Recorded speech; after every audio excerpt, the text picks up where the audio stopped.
आपल्या प्रतिनिधी प्रज्ञा आपल्यासोबत अयोध्येतून जोडलेल्या आहेत। प्रज्ञा, अयोध्येमध्ये आता राम भक्तांची मोठी गर्दी पाहायला मिळते। प्रभू रामाची प्राण प्रतिष्ठा झालेली आहे। राम भक्त मोठ्या संख्येने त्या ठिकाणी आलेले पाहायला मिळत आहेत। काय अधिकची माहिती? खरं तर नीलम, पाहायला गेलं तर कालच प्रभू रामाची प्राणप्रतिष्ठा झालेली आहे आणि त्यानंतरची गर्दी प्रचंड आहे। आता आपण प्रभू रामाच्या म्हणजेच राम मंदिराच्या मुख्य प्रवेशद्वाराजवळ आहोत आणि आपण पाहू शकता की प्रचंड प्रमाणात राम भक्त इथे पोहोचलेले आहेत प्रभू रामाला भेटण्यासाठी, दर्शनासाठी आणि विविध राज्यातून म्हणजेच कानाकोपऱ्यातून इथे भक्तगण इथे उपस्थित आहेत। कधी प्रभू रामाचं दर्शन मिळतं आणि आम्ही कधी त्यांना समाधान मिळतं, या सर्व बाबींचा ते विचार करून म्हणजे कितीही गर्दी असो तरीही आम्ही प्रभू रामाच्या दर्शनासाठी जाणार ही भावना त्यांच्या मनात आहे। आणि दुसरं म्हणजे आपल्या सहकारी आपल्या सोबत आहेत। तर काय सांगशील सायली, खरं तर कालची परिस्थिती आपण पाहिलीये, आजचीही परिस्थिती आपण पाहतोय सध्या। काय वाटतं आताची परिस्थिती जी आहे, पोलीस प्रशासनावर आता खरं तर त्याच्यावर ताण येणार आहे कारण गर्दी तेवढी आहे।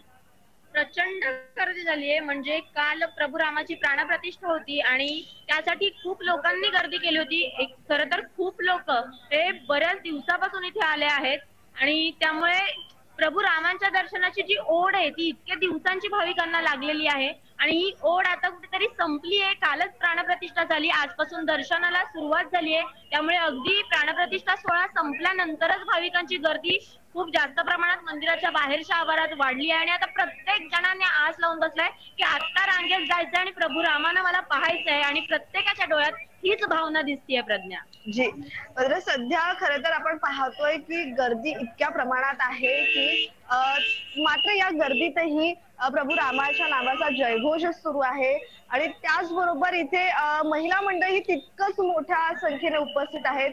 महिला उपस्थित आहेत, त्याचबरोबर तरुण मंडळी उपस्थित आहेत कारण काल प्रभू रामाची प्राणप्रतिष्ठा झाली त्यावेळेला खरं तर व्हीआयपी लोकांना, व्हीआयपी माणसांना, व्यक्तींना तिथे एंट्री होती आतमध्ये, मात्र त्यांना सर्वसामान्य रामभक्तांना तिथे कदाचित एंट्री दिली गेली नाही। आणि आता सध्या अगदी रात्रीपासून लोक इथे उभे होते लाईनीमध्ये आणि दुसरं म्हणजे अशी माहिती मिळते सध्या तरी 4000पेक्षा जास्त लोक इथे उपस्थित आहेत। प्रभू रामाच्या दर्शनासाठी बंदोबस्त तैनात आलेला आहे आणि सीआरपीएफ जवान असो, एटीएस विभाग असो आपल्या कामाला सज्ज झालेला आहे। या ठिकाणी आता मंदिर प्रशासनाकडून कशा प्रकारची तयारी करण्यात आलेली आहे, त्यांच्याकडून आता रामभक्तांसाठी कशा प्रकारे सोय करण्यात आली आहे? मंदिर प्रशासनाकडून तयारी जय्यत करण्यात आलेली आहे, म्हणजे चोख व्यवस्था करण्यात आलेली आहे। अगदी रांगेत राम भक्तांना सोडलं जात आहे आणि त्याच रांगेत म्हणजे त्याच शिस्तीमध्ये त्यांना बाहेरही काढण्यात येत आहे। तर आपल्यासोबत आपला सहकारी आहेत। काय सांगशील सायली, खरं तर आपण 2 दिवस झाले रिपोर्टिंग करतोय इथे आणि आपण परिस्थिती पाहतोय, उत्साही पाहिलेलाच आहे, मात्र कुठेतरी पोलीस प्रशासनावरही तितकाच भार आहे, ताण आहे। पोलीस प्रशासन तुझ्या मते कसं सहकार्य करत आहे? इथलं पोलीस प्रशासन म्हणजे काल प्राणप्रतिष्ठा सोहळा होता त्यामुळे प्रत्येकावर दबाव होता, प्रत्येकाला प्रचंड कामं होती। मला वाटतं की 12 तासापेक्षा जास्त त्यांनी शिफ्ट केल्यात आणि त्यामुळे त्या ताणातही इतकी गर्दी हँडल करणं ही खूप म्हणजे मोठी गोष्ट आहे आणि तरीही ते म्हणजे तासनतास उभे राहून इथे सगळ्या गर्दीतली व्यवस्था अतिशय चोखपणे बजावतायत। कुणाला काही होऊ नये यासाठी व्यवस्थित रांगा लावल्या जातात, प्रत्येकाला व्यवस्थित दर्शन दिलं जातंय, इथे कोणालाच कोणत्याही प्रकारचा त्रास होऊ न देता तशीच या रस्त्यावरची ये जा वाहतूक व्यवस्था सांभाळून प्रत्येकाला व्यवस्थित रांगेत दर्शन मिळेल अशी योग्य अशी व्यवस्था इथल्या पोलीस प्रशासनाने केली आहे। आपल्यासोबत नीलम काही भक्तगणही आहेत, रामभक्त आहेत, त्यांच्याशी आपण बातचीत करूया। ठाण्यावरून ते आलेले आहेत। जय महाराष्ट्र, शिंदे साहेबांचे आम्ही माणसं आहोत। जी, काय सांगाल कधीपासून इथे आहात? आणि दुसरं 20 तारखेला इकडे दर्शनासाठी आलोय। 20 तारखेला आम्ही पहिल्यांदा लखनौला उतरलोय, लोकांनी सांगितलं सर्व जाम आहे, पण रामाचे आम्हाला बोलावलं आलं होतं। आम्ही 20 तारखेपासून इथे ठाण म्हणून बसलोय, माझ्याबरोबर माझे मिसेस आहेत आणि याच्यानंतर आम्हाला फार आनंद झाला इथे येऊ की प्राण प्रतिष्ठेचा जो दीपोत्सव झाला त्याच्यामध्ये आम्ही सुद्धा 2 दिवे लावले, याचा फार आम्हाला आनंद आहे. तुम्ही काय सांगाल? तुम्ही म्हणजे आता इतकी मोठी म्हणजे मोठ्या संख्येने गर्दी आहे तरी तुम्ही आलात, तेवढाच उत्साह आहे तुमच्या मनात? नक्कीच म्हणजे माझ्या आयुष्यातलं हे खूप मोठं आनंदाचा क्षण आहे आणि तो मी आयुष्यभर विसरणार नाही.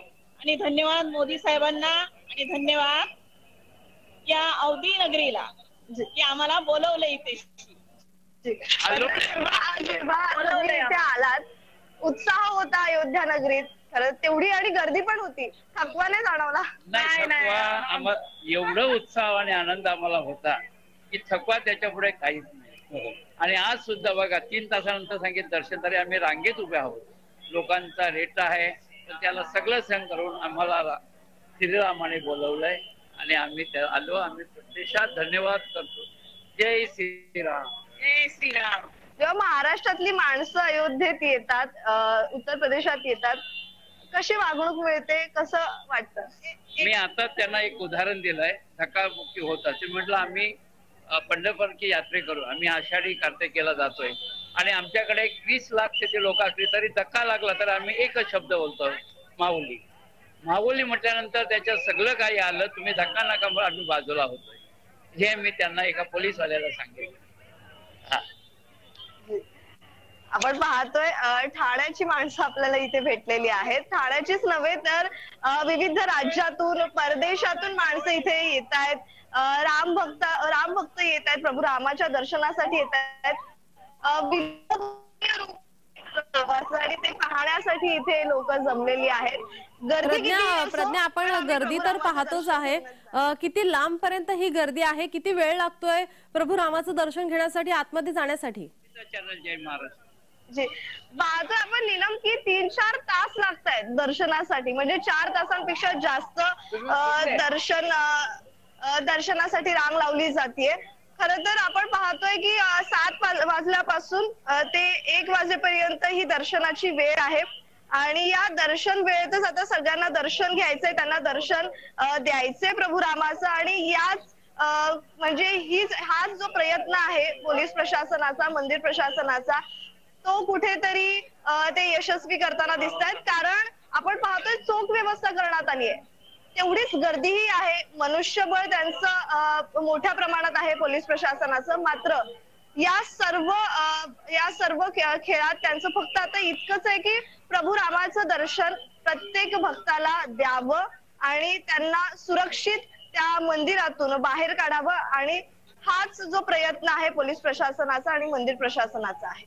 प्रज्ञा, आपण पाहतोय की मोठ्या संख्येने इथे रामभक्त आलेले आहेत, त्यांच्या पाण्यासाठी, त्यांच्या जेवणासाठी त्या ठिकाणी काही सोय करण्यात आली आहे का? कारण बराच वेळ त्यांना या रांगेमध्ये उभं राहावं लागणार आहे.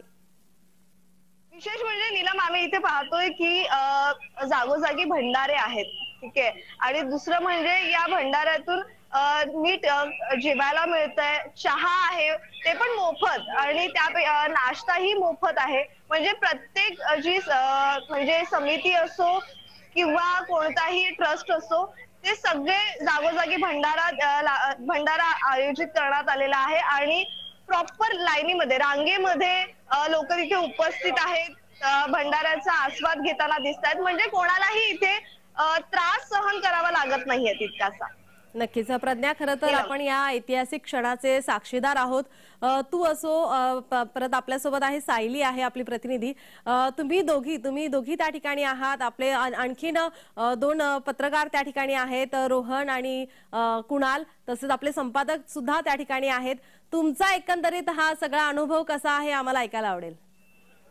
जी, मी तुला थोडं शेअर करावं असं वाटतंय की जेव्हा आम्ही काल नऊवारी नेसली होती, आणि दुसरं म्हणजे म्हणजे खरं तर खूप महाराष्ट्राची ती ओळख असते आणि खूप कौतुकाने सगळे आम्हाला पाहत होते, कौतुकाने सगळे आमची प्रशंसा करत होते. आणि दुसरं म्हणजे इथला जो अनुभव आहे, इथली जी माणसं आहेत ती अगदी प्रेमळ आहेत. त्यांनी लवकर आम्हाला आपलंसं करून घेतलं, कोणताही त्रास सहन करावा लागलेला नाही आम्हाला. आणि दुसरं म्हणजे पोलीस प्रशासनानेही तितकंच आम्हाला सहकार्य केलेलं आहे, मंदिर प्रशासनाने सुद्धा.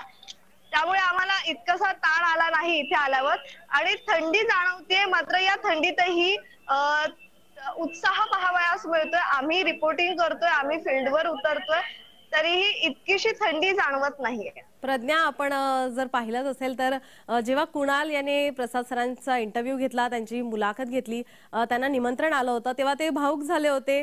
एक वेगळाच उत्साह, आनंद सुद्धा त्यांच्या चेहऱ्यावर पाहायला मिळाला। सायलीची काय भावना आहे, तिच्या काय प्रतिक्रिया समोर येत आहेत? काय सांगशील सायली, खरं तर काल म्हणजे सर भावनिक झाले, तूही पाहिलंस, आनंदाश्रू होते खरं तर त्यांचे ते, त्याबद्दल काय सांगशील? कसं आहे ना की खूप आपलं एखादं स्वप्न असतं आणि ते ज्या वेळेला पूर्ण होतो त्यावेळेला आपल्या डोळ्यात येणारे आनंदाश्रू हे काल सरांच्या डोळ्यात त्या भावनेतून पाहायला मिळाले। आणि खरंच कालचा क्षण हा प्रत्येक रामभक्तासाठी अतिशय भावनिक करणारा क्षण होता। आणि इथे म्हणजे प्रत्येक अशा प्रभू रामाशी जोडलेल्या भावना आम्हाला पावलं पावली पाहायला मिळतात नीलम। कारण इथे जे माझ्या डोक्यावर तुम्ही पाहताय, जे त्यांनी गंध लावलंय आणि श्रीरामांचं नाव लिहिलंय, ते आपण त्यांना पैसे दिल्यावर आपल्याला सहसा लावलेलं पाहायला मिळतं। पण इथे ज्या वेळेला आम्ही सांगतो की बाबा सुट्टे पैसे आणले नाहीयेत, तर त्यांचं असं आहे की आमची प्रभू रामाप्रतीची भक्ती आहे, त्यामुळे काही नाही। त्यामुळे एक पंक्ती मी एकदा वाचली होती की ना गंगा बड़ी ना गोदावरी ना बडे प्रयाग, सबसे बड़ी अयोध्या नगरी जहाँ राम लिहन अवतार। आणि याची पदोपदी आम्हाला प्रचिती इथे पाहायला मिळते। नक्कीच नक्कीच प्रज्ञा आणि सायली, धन्यवाद तुम्ही दिलेल्या या माहितीसाठी। आपण पाहतोय आमचे प्रतिनिधी या ठिकाणी अयोध्येमध्ये आहेत। प्रभू रामाचं या ठिकाणी प्राणप्रतिष्ठा झालेली आहे आणि आता त्यानंतर आज सकाळपासूनच रामभक्त मोठ्या संख्येने या ठिकाणी आलेले पाहायला मिळतात। मोठी गर्दी या ठिकाणी पाहायला मिळते।